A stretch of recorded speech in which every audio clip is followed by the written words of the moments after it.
Hello and welcome to another episode of Mews R&D podcast. My name is Jan and I lead the community at R&D, and today with a dinosaur, Vita Samek, the Director of Engineering in the Connectivity Tribe.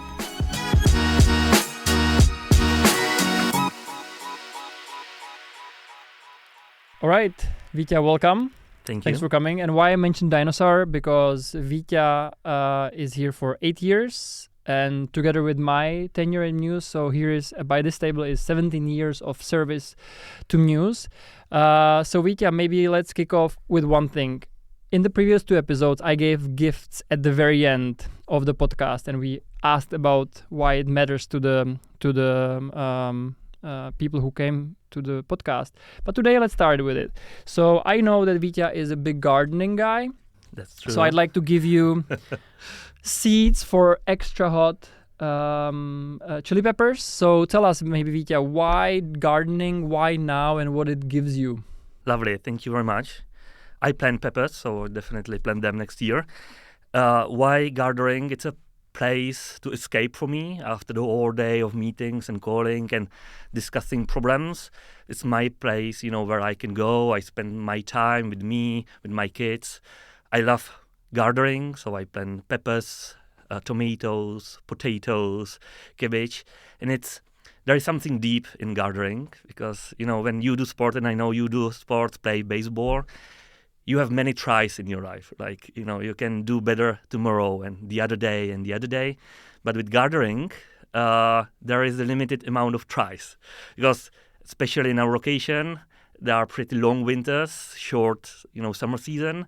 And when you do mistakes in the middle of the season with peppers or tomatoes, you need to wait another year, and the nature is cruel because there can be a season of rains, winds, and you need to wait another year. So, you need to really focus on.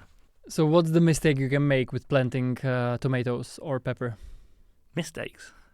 Like plant the seed too early because the weather is bad, or maybe you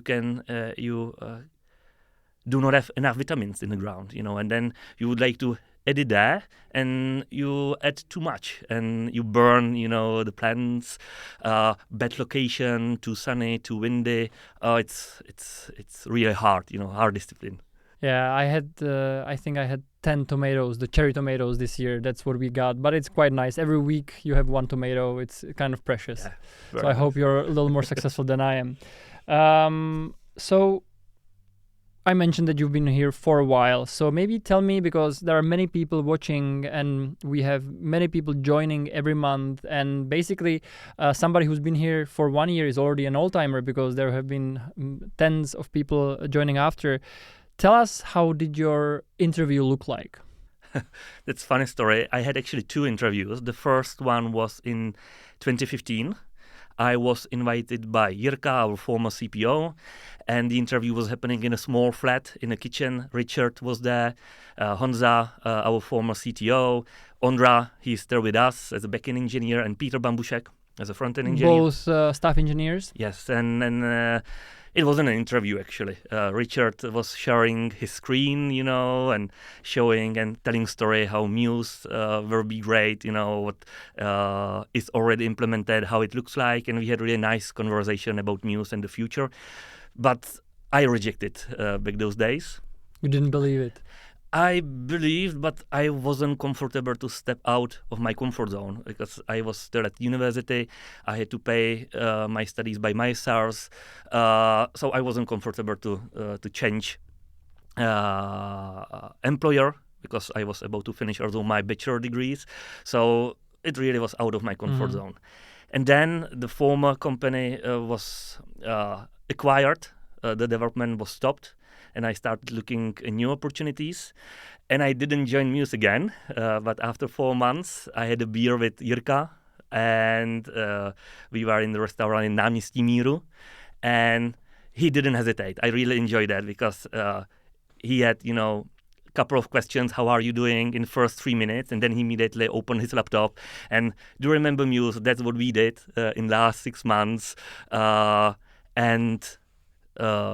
If you were join us today, or if you will say yes, you can join me, at Mews party, because you had your parties in Grebovka. At the day. So I said yes. And you came to the party? And I joined the party. I met you, Honza, Matt, and other folks. And the other day I brought my resignation letter to former. But why was Jirka so adamant to hire you? Because I know, because C# is the main technology that we use, and you weren't really a C# developer. So what made him think that you would be a good fit? And why did you think that you would be a good fit after the year of not accepting? That's a great question. Jirka was my former leader. He was my boss, and we worked in previous company, and we were working on proprietary CMS system.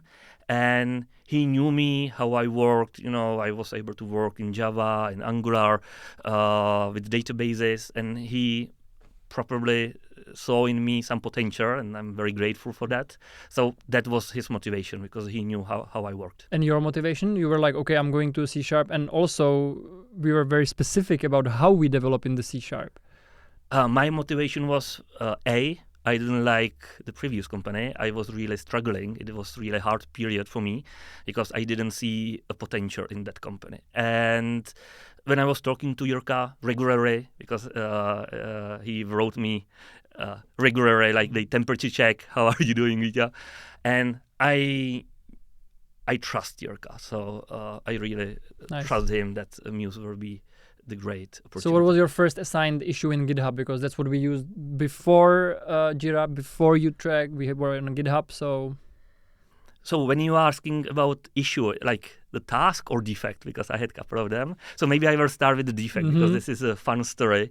The second week at Mews, I am the early bird, so I was usually in the office around 7:30, 7 a.m., the first one. And I remember Jirka calling me, hey, we deployed new version during the night. Honza is sleeping, and then Ondra is sleeping. You are the only one who is able to fix it. And there was an issue with credit card payments. And on the call, he was telling me, you need to open credit card component class. There is a method, charge credit card, and there is a no reference exception. So you need to find the place and fix it. So I did it, actually, on a call. And Ondra then woke up, approved the pull request, and that was my first customer defect fixed the second week at Mews. By the way, I just want to say this was very typical for the development back in the days, because Vita mentioned that he was an early bird. Honza, the former CTO, was nothing but an early bird. He would work till 4 a.m. He would introduce some bug, and people who would come in the morning would fix it, and he would come to the office at 1 and is like, what happened? I was like, yeah, nothing, all the usual, all is running. No problems. Yeah. And it's been a habit, I would say. Like a couple of years ago, still, like the night shift introduced bugs, and the morning shift was fixing what. I also remember that when we had very little properties, we somehow got a Japanese property. I know that they were kind of our live environment QA testers, because they would always figure out the bug when we were still sleeping, or we would be still at night. Honza would fix the issue, and in the morning the Europe would be fine. So thank you, our Japanese customers. That's true. I forgot about it. So what was like maybe bigger project that you worked on at the beginning? The first bigger project, and you mentioned I was coming from Java environment, and I didn't know C#. And this project is still live at Mews. People will be able to find my names in many commits. I was rewriting report structures. So the period I joined, Ondra and Honza, they came up with new structure of reporting and making exports. So my first task was that I went through all reports we have in our system, and I was rewriting them to the new structure. So I really had to touch all different places. I played with entities. I had to optimize database structures. So it was fun. It was a long project, but it's still live. And now when you're talking about all the places that you've touched in the property management system and in Mews, what was your experience with hotels before joining Mews? Like, what was your experience like? Zero. No experience. I didn't have any hospitality background. Maybe I traveled a couple of times before, like holiday seasons, but that's it. All I knew about hotels back those days, there is a reception desks. I need to fill paper registration cards. I need to be in a long queue, but that was it. I didn't have any background before. And there was, I think, nobody in the beginning from the engineering team had, I would even say, maybe negative experience with travel, because people would travel for the first time with me while they were at Mews. But also, it was because Richard and Matt were basically our first product managers. Yeah, they were really hands-on there. And QA engineers and QA hotline people. But I think that it was amazing because we were not influenced by the history. Of course, we knew processes thanks to Richard and Matt, but it didn't limit us. We were able to think outside of the box, and we were able to come up with some solution, which it was amazing because we were not really constrained by the history. I think also the fact that you were still a student, it was something very typical for engineering at the time, because most of the people were still in students. How did your studies end up? You mentioned that you were finishing your bachelor. Then I had a break for a couple of months, and I went back to technical university, and it didn't work. I was more into the work. I enjoyed that. It was fun, and I didn't have motivation. But I finished first 2 years, and I started working on a master thesis, and then I dropped because I had some difficulties about one subject, and I was not able to deliver project on time. And then I had really discussion with my wife. She wasn't my wife before, and I said it didn't make sense. It didn't make sense to continue, so I stopped. To all the students, don't take it as an example, but it's also a way. It's also a way. If it just doesn't work out, and you really and I know Vita, he definitely, it wasn't like a instant decision. I'm sure he went through a lot, so that's good. And speaking of this, where was your biggest screw up when you were at Mews? What happened? How did you fix it? What did you learn from it? I'm sure there were some. I may remember some being personally involved, but what is the one that you were really scared, and you kind of fixed it, and it stayed with you for a long time? There were a lot of bad things, and we can talk about technical problems, manager problems, because when I became a manager, there were a lot of challenges. But the most funny, I would say, that maybe many people don't know actually, but we have on-premise solution called Mews Connector, and it's a black box. It's being installed, in hotel environment, because we need to be able to print, we need to be able to create magnetic cards, we need to be able to touch local hardwares, and it's an on-premise solution. We are a cloud company having this on-prem solution, and when I took over the application, I didn't understand how the application needed to be deployed, and the developer who was in charge of it was sitting in a plane to USA, and we had to make a deployment. So basically, I was brave enough to say, okay, it's good enough. And I deployed it, but unfortunately I broke the application. So the moment we deployed a new version, the application started crashing, and the auto-update mechanism was part of the main application. And because the application didn't boot, we were not able to update it. So we had a huge dashboard, how many properties were live, and there was a diagram or chart, and every 5 seconds the diagram was updated, the number was dropping.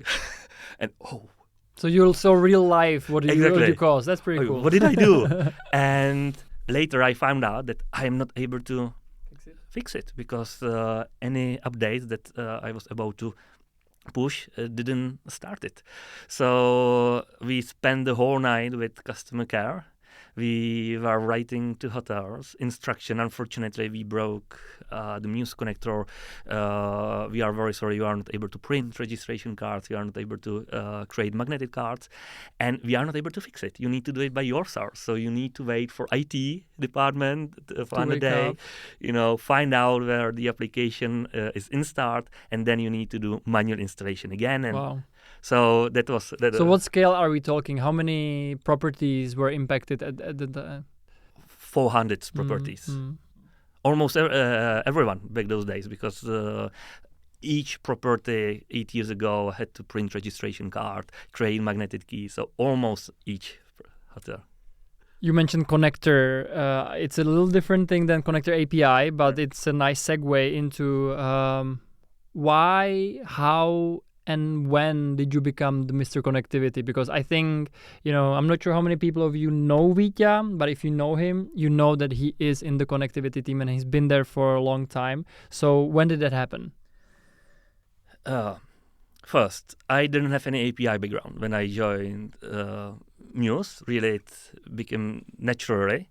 And when we started growing and we started hiring people, we deploy those people into specific areas like channel managers, fintech, Stripe, and I was around. I actually didn't have any specific topic. I was able to step in and start doing something.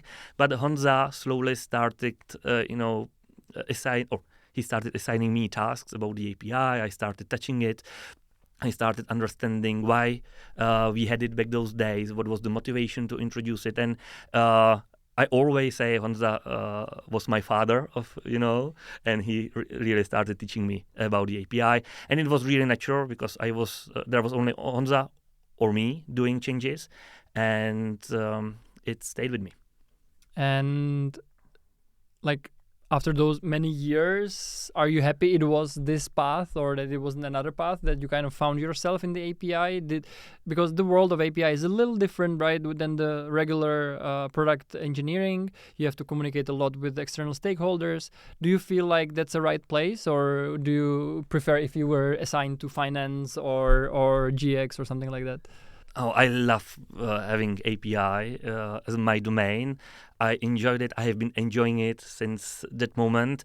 Exactly as you mentioned, you need to talk to vendors. You need to understand their needs. And API is now the success or failure of our company. We need to be able to scale, because the more hotels we have, the more vendors we will have more and more integrations, and we need to be able to scale. And there is a great opportunity right now in connectivity, to really improve the way how we are working, focusing on many aspects like API management, deprecation, versioning, scaling. It's great domain, and I'm very happy to be there. When I was researching, you and the people I talked to, what I should talk to you about, there was one thing that came up, and it was API first approach. So what are your thoughts about it? And I know that in the past we were very strict about that. It's you building it. We cannot spend too much time on building it. Of course, when there was like a big integration, we very often build it our own, or we collaborate it at least. So what's your view on that? It's a difficult question. When you would like to focus, or when you need to make a decision, like focus on users or on the API, you need to think about what you need to achieve, actually. When you focus on API first, it's great. You will start, making APIs. It's relatively easy. But APIs are like kids. Making them, it's fun, but then you need to care about them for 18 years. And it's really difficult, because when you have a new version of the API, you have some vendors who adopted it, then you can't do changes, because you would break them.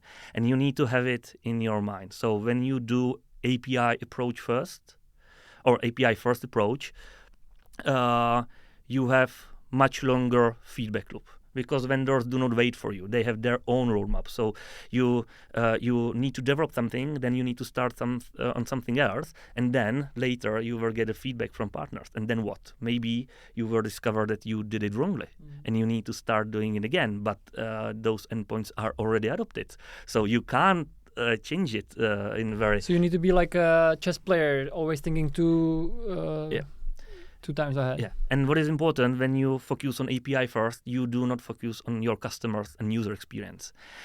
When you do it the different way, you focus on your users and customers, you have really short feedback loop, because you can really deploy it. Your customer can start using your functionality. You have the feedback. You can really quickly inspect and adapt. You can change the way how you are going to do that. So you are really in touch with your users. You can really change what you are working on, and you know that you are doing the right things. But this is the extreme, like API first or user first, and it doesn't work well. That's the reason why we started talking with Jort a couple of years back about API parallel. And Jort is your product manager in connectivity, right? Yes, because sometimes you need to start with the API because there is a product gap, so you need to really quickly do it, but you shouldn't forget about your users. So our domains teams should really think about the new functionality, like revenue or maybe finance, from A to Z. So they need to care about customers, but at the same time they need to talk to our suppliers, vendors. We are about to build this functionality. What do you think about it? How you actually use it? So we can really build the experience from A to Z and focus on customer and the API. So the API is really great fit for Are you interested how the integrations connected to Mews look like? Or you take it as simply, hey, I did my part, I opened the API for you, I manage it for you, but how it looks, it's really your business, you sell it yourself? That's a great question. I think that it's been changing now, because 10 years ago when we released the first version of the API, we didn't know our customers. And that's the reason why our API is general integration API. It's a basically CRUD API. You can fetch a lot of data in a lot of granular way, because when we wrote it, we didn't understand the other side. That's the reason why it's so granular. So every customer can come and start using our API, can fetch data they need, and start building their application. There are some advantages and disadvantages. The problem is that after 10 years, the API is so complex. Like, it's really hard to start working with the API, because you need to understand that in order to get some data, you need to use 15 endpoints to be able to collect the information you need. And it's been changing now, and we focus more on orchestration, use case API, and it means that we try to understand what our big vendors needs, and we can build API for them for those use cases. So you can imagine when we are talking about POS, the typical use cases that you would like to pay, or you would like to move items on a bill. And right now you need to core 5-6 endpoints to do that in our API. But why we can't have just one? And that's the use case API. So we simplify the interpretation of the API. All the manual work that needs to be done by vendor, now we will handle it on our side, because we can core those endpoints internally. So that's the vision we have right now, make it much more simpler. And I know from the very beginning when we started, we always wrote like how people should use the integration, right? We would kind of, if you are a revenue manager, you probably need this, that, and that. So how this evolved over time? Because I know you have dedicated writer for your APIs. So how does it look now, the process of, let's say you are there is RMS, wants to connect with Mews. How difficult do you feel it's for them now to start, finish it? It's very simple. You mentioned content writer Mike. He has done a great job, and in our documentation you can still find use cases. So you will really open a page describing what endpoints in which sequence needs to be called, and you can build your integration in a very simple way. What we also did, that we started using Swagger in a couple years back, and it simplifies the work with our API, because our vendors can fetch the definition. There are tools that can build SDK based on the Swagger. So it's much simpler for them to start actually coding and start using our API. But there is a huge opportunity with AI. You can optimize the documentation to be super simple to be read by AI, and you can use some tagging functionalities. So then in the future, that's the vision, that you were just simply ask, I need to integrate towards Mews. That's my use case, and the AI were. It's all about the prompt, right? Exactly. Yeah. And how often does it happen that somebody who's working with our API finds something that is not working, or let's say a bug? Or how often does it happen that they actually have a great idea to improve and we do it? Maybe the second part is more interesting than the bug. I'm sure you can always find the bug. I also have an interesting story about the first question. I do not know actually exact numbers.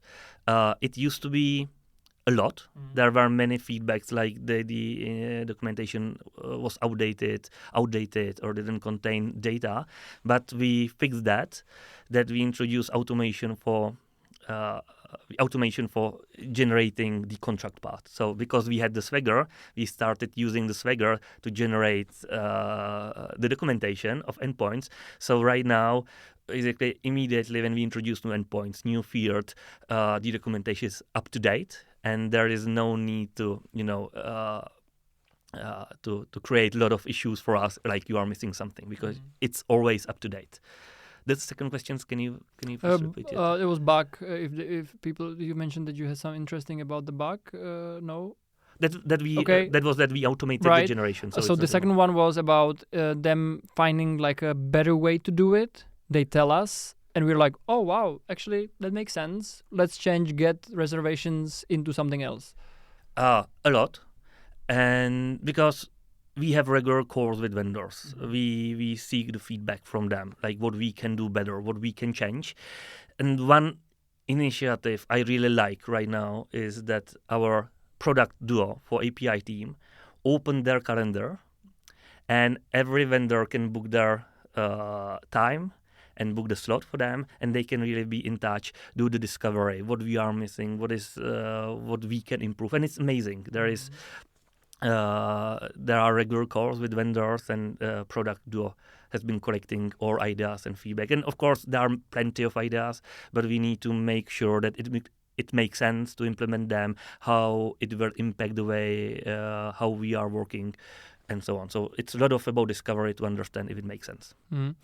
Well, I know that you are a very open person. You like to talk to people. And another topic that I'd like to raise with you is, obviously, I'm a community manager, the community, because I know that you are very active. If you look at into our statistics of events, there is a lot of very, very often the name Vita Samek, which I'd like to thank you for, because I know it's a hard work with 3 kids.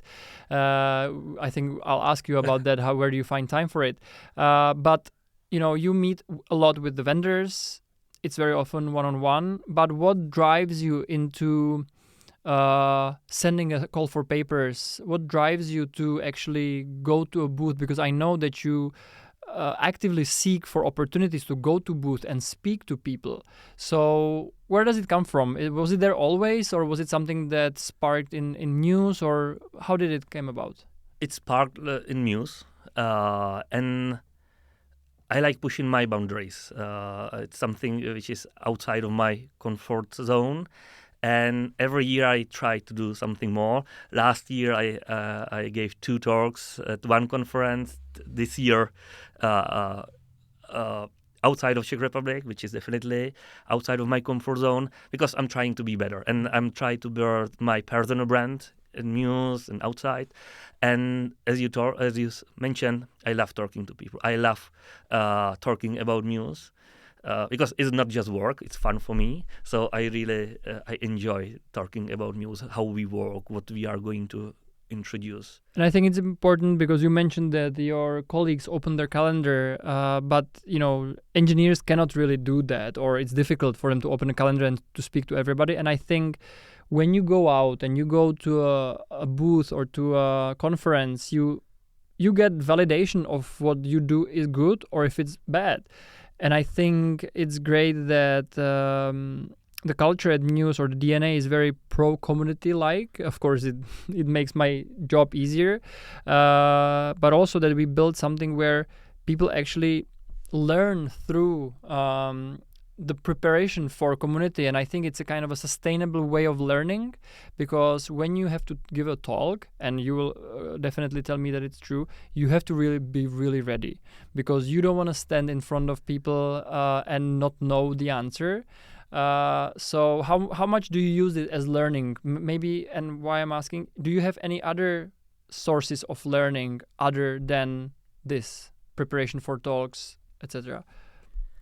So I learn something new every time I need to give some speech or talk, because I do the research. I try to learn, because if I know that there are some spots I am not sure about, I try to be ready to handle any question that might come. But I'm a little bit pragmatic in this. When you talk outside of Mews, I always turn to me, okay, if it goes wrong, I will not show these people anymore. And it helps me. That's good, actually. It's true. So I spend a lot of time with the preparation. You remember last time I gave like 5 or 6 dry runs to make sure that I feel comfortable, I know what I'm talking about, and it's all about the preparation. The second part of the question was if you have some other sources of learning. Yeah, I listen podcasts. I love Simon Sinek, so I subscribe. Start with why? Yes. I have a couple of mentor sessions at Mews with other folks, and I read a lot, some blogs. So where do you have time for the gardening? You cannot garden at night. Weekends, late afternoon. During the summer season, there is the sunset is pretty. We call it the cucumber season when there's summer, right? Not that you should plant cucumbers, but it's nothing much is happening. Are you planning any future activities? So you mentioned last year you gave 2 talks at one conference. That was like, okay, 2023. 2024 was speaking abroad. 2025. I need to talk to you actually about it. What is the next step? Well, I guess another country, so maybe another continent, another planet, something. We'll definitely come up with something. But I really appreciate that you mentioned that the preparation is key, because sometimes, and you grew into quite a senior role. You're a director here, because very often, and it's not just at Mews, very often people think that, okay, I'm a senior, I know a lot about it, I don't need a dry run because I'll just wing it. And I think it's always important to have the dry run, because, and by the way, our community team is always there to be there and give you feedback. We have heard hundreds of talks. You always figure out something. You always figure out, hey, I should maybe change this slide or change the pace, etc. So I'm happy that you mentioned it, and that it works for you. That's the main. Yeah, it's thing. Amazing. It's so important. My only recommendation is that, or that works for me. You really need to do it, in advance. Like the last day prior to the event is too late for me, because I really need to be confident. I need to practice. Because then, especially when I did it for the abroad conference, I'm not English native speaker, so I really needed to be ready to handle any situation. And I mentioned that you're a director in the company, but you started as an IC. You grew into were you ever like a team lead without a team, or you grew directly into a manager of a team? Like the journey was, I started as a backend engineer. Then I had very quick visit in QA department. True. When we, I was trying to figure out QA challenges we had, and then. We built teams, or the way how we built teams, it was very natural, because there was someone who really understood the problem, the domain, and then we started hiring people and we started plugging them into those domains. So it wasn't explicitly said like, and now you are engineering manager. It was really a natural grow. Like I was there, and many other folks that are still in company, there was really great in their domain, like reservations team, Jakub Kadlecek, and we started building teams around them, and that's how it. But I think what is also important is that many people have grown into engineering manager because, for example, they were the best in their in their domain, but weren't very good or happy in the manager role. So it's good to see that in Mews you can see like this. I don't want to see I don't want to say demotion, because you just move again to IC, and that it is possible because managing is not for everyone. Yeah. Do you miss coding or do you code, for example, in your free time, or do you code at Mews sometimes? Not in. When is the last commit you made at Mews? At Mews, 4 years ago. Wow. Okay. Maybe, but I do code. At home, I have my pet projects, but what I developed my own tool for handling SLA breaches at Mews. So because we struggled to watch how many customer defects had to be fixed, so I had some talk with my team members how we can improve the flow, and I wrote my own tool that every day is publish new Confluence page, and the team can use it, open it, and see what's happening, what should be the priority. And it was adopted, for example, by Operations Tribe. So such a tool, which is really originally my pet project, is now used by more people. And what is your home pet project? What do you do? My home project is about tool that should be helping to manage your home. Like what I mean by this, you have some regular task you need to do. Maybe you need to go to get vaccination. You need to manage how many foods you have at home, and this is the idea of the tool. Yeah. I tried many things in the past. It didn't work at my home because, for example, I wanted to scan each food that you are putting to to fridge, so you know what items you have actually in the fridge. No one didn't want to do it actually. So at home. At home. So it stopped. So I have those waves. Like I came up with some idea. Usually they don't work, but at least I am in touch with the technology. I mean, that's what I heard by one CTO of another company, that he believes that any engineering leader, all the way up to CTO, should not stop coding. Yeah. Because after all, you are still from the engineering world and you still work with engineers. So I guess you have that same philosophy.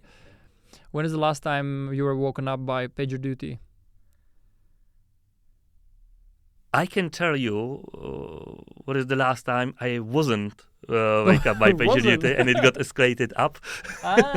It's months ago. Okay. When we introduced the incident IO, we had incorrectly set escalation path, and unfortunately we had incident. It wasn't a major one, it was a small one. Our vendors had an outage, but of course we were impacted, and the PagerDuty didn't wake up someone who was on the incident shift. It didn't wake up squad lead. It didn't wake up engineering manager. It didn't wake up me. And nice. VP. I always wondered if it goes all the way up to Matt. If Matt is the last person to receive a call that he needs to fix the instance or something. I don't want to try it. Yeah, but I remember very vividly because back in the day when we were doing support, we would just take the support home, and there would be some night shifts about that. I had a lot of them in the past. Yeah, but it was good when it was at night. It was usually somebody was still awake, either already or still. Yeah. So we had 24-hour engineering support. But let's go back a little bit to your path within Mews, because you said it was quite natural. Now it's 8 years since you started. Now you're a director of a company, in the company where there is 1,200 people. I guess when you joined was maybe 20 people. I can imagine 25, maybe something like that. I was 17 actually. Or 17, so not even that. So Yeah, how is it? Like, why are you still here? I mean, if anyone ever does, they can ask me if anyone ever does the podcast with me. But why are you still here? What kind of keeps you here, and what motivates you? Let's say. I said earlier, it's a fun for me. Like I enjoy every day. Every day there is some challenge I can learn out of. It's amazing.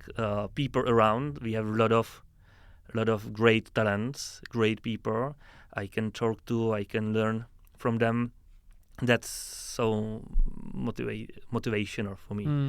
I think what I see is it's a good mix of people who have really grown within the company, but there are also people who come from somewhere, and they can learn a lot from us about, let's say, the domain, etc.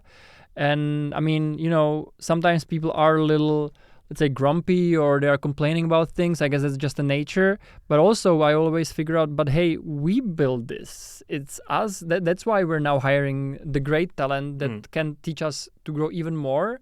But it's the people who are there at the beginning who kind of build it to the way that we can kind of sell it to others. That's true. So just kudos for that. Kudos for building it. But you also built it. You were part of it. You were the first. You were the first integrator. Yes. Or what was the name of that? I think it was Mr. Integrator. Mr. Integrator. Well, yeah. I mean, I did everything in the company, and one of the things was that because the API wasn't naturally open. It wasn't the case because, and we'll be talking about the fact that we were very much an office-based company. And also, we are very much a company that is building their own product and not opening it to anyone. But the moment we said we cannot do any more of internal development, we said, okay, we're opening it so that hotels can do whatever they want in a way. And yeah, I somehow, I don't even know how, I know I did like manual testing here as well, and I knew the product well, so I started doing the integration, and that was fun because it was always for me, fun. When I had to actually do things on 24th of December because the reports weren't matching because of some integration with the point of sales, and plus the integration wasn't built by us. It wasn't built by the hotel, but it was built by a third party. So I had to like really look for, oh my God, I remember I was printing a lot. I know we are paperless company, but I was printing a lot because I needed to see it in front of my eyes. But as much as it was fun, it was so stressful for me because I always knew that I'm not good at this. Like I'm not a technical person. Whenever I looked into a code, I had to learn it, and I knew I always kind of envied you, the former CTO Honza or Ondra, the staff engineer, that you kind of understood everything instantly, and I always had to learn it. So at one point, we kind of agreed that it outgrew me, and I think it's good for people to realize that sometimes work or your domain outgrows you. And I know it was given over to Adam, our product. I don't know what his exact role is, but he's a product manager. Yeah, in the GX. So it's great to see that people, when Mews wants them and when they want to be at Mews, there is usually a way to work on something else. But this is not about me. This podcast is about you. I mentioned that we were very much an office company, and it's hard to imagine that Matt, one of the biggest proponent of remote work, you always see him at home with the unicorn on the background. He liked to come to the office every day, but it changed during COVID, and it changed obviously for you because you also moved outside of Prague, so you don't have to come every day to Prague. So what was the biggest challenge? What do you enjoy the most? And maybe what do you miss? The biggest challenge for me was and still is the disconnection. I lost connections to you and other people because we spent quite a lot of time together and having some fun after the work, and this disappeared instantly. And I can see it in myself that I don't have enough socializing, events.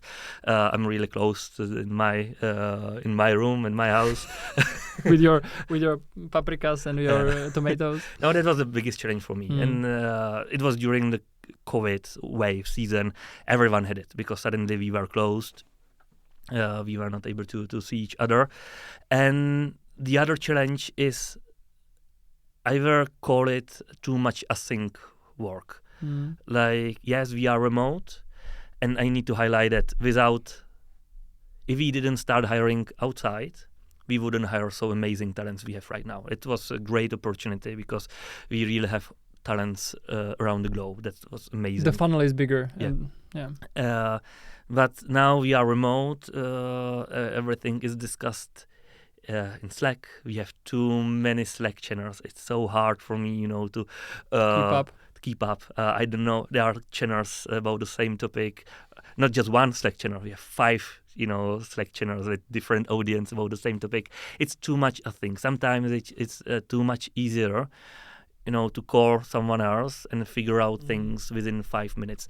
And actually, we do it quite a lot together. Instead of writing, we have core. I have core with my folks around, and it's much easier. So the challenge is too much writing, too much thing doing, and I think that we can improve ourselves because we have been learning. It's been new for us. It's been new for other companies, and we have been growing and improving. But there is the room for improvements. What is one thing you would, let's say, like to improve about Slack, for example? Is there anything specific with the Slack communication or letting people know what you're working on? Because when you are in the office, you kind of know if this person is sick, if this person is not, if it's on holiday. Is there anything that you would like to change on Slack? I would say that we should revalidate and maybe start focusing on Slack statuses again, because before there were clear rules. If you are remote, put remote icon. When you are sick, put emoji and explain when you are back. When you are on holiday, not just a palm, but when are you coming back? Yeah. And we lost a little bit recently, I would say. Sometimes I do not understand what statuses means. Really, I'm confused because there's too many emojis as well. Yeah, so I would say a little bit of hygiene in Slack will help me. And maybe someone else. And I know that there is the Healthy Productivity project, so I'm sure it's being worked on, but it's good that you mention it. Is there any advice you would have for someone, by the way, let's say, would you have an advice to yourself when you joined? Because now you know how it worked out, so you kind of know what was ahead of you, but what would be an advice to Vita 8 years ago when you were joining Mews? It's a really hard question because I don't like those type of questions because, if I didn't do what I did, I wouldn't be here right now. Basically, all actions I took. That's a quote right there, Yeah, exactly what I did basically for me to be here. So I don't like those type of questions. But what I would advise to new joiners, be bold, be loud. Bored. be loud. Don't be afraid to break status quo because new people, new joiners always have fresh views, and that's what I like because they can challenge us how we work because we live in our bubble. We think that all things we do, all processes we have are great, but that might be only because we. But I think it also works vice versa because you can be in the bubble where you think everything is bad. And so again, shameless plug and commercial for community. I think that's exactly what you find out when you go to a meetup and people actually give you feedback. I know that you received feedback. So you spoke at the Agile conference in Ireland where actually your CFP was approved. And I know that you had many feedbacks that it was great, but you also had feedbacks from people that said it wouldn't work for us. And I think this is so important. And, I've never experienced anywhere in my life that the way of how engineers like to give feedback and receive feedback. I know I'm generalizing and I'm sure it's always difficult to receive feedback, but somehow I think it's very much deeply rooted in the fact that you are used to code reviews all the time. Basically, you receive feedback every day, you give feedback. So it's a little different than I think other roles. And I think that's why people can that's why there are engineering meetups. There are not really support meetups. I mean, there are some, and I hope there will be more because I think this is a great way to learn, but it's really where it originated. And really, when you go out, you can learn, hey, actually, it's not so bad what we did here. Or say, wow, we are bad. and you can do something about it. That's true. It's about validation, I think, the community very much. Yeah. But also, you said one thing, and I remembered it now. You mentioned that you prefer speaking to people you don't know at a conference because eventually you don't have to meet them. But the bigger we grow, the more I see that people from Mews are consuming our content, our external content, because we are so big that person from a finance team doesn't really know a person for connectivity. Yeah. And let's say this person will be talking about a monolith, and the person from mine is actually interested. Oh, I want to see how they do it at Mews, even though this person works at Mews. So be careful. There may be people in the audience who you will still be speaking to. Yeah, so we have small communities inside of Mews that we can reach out totally. to. Yeah. I mean, we are 1,200 after all. It's a village. It's almost a little town. So it's impossible to know everybody. And it's good to have possibilities to really learn and to kind of connect.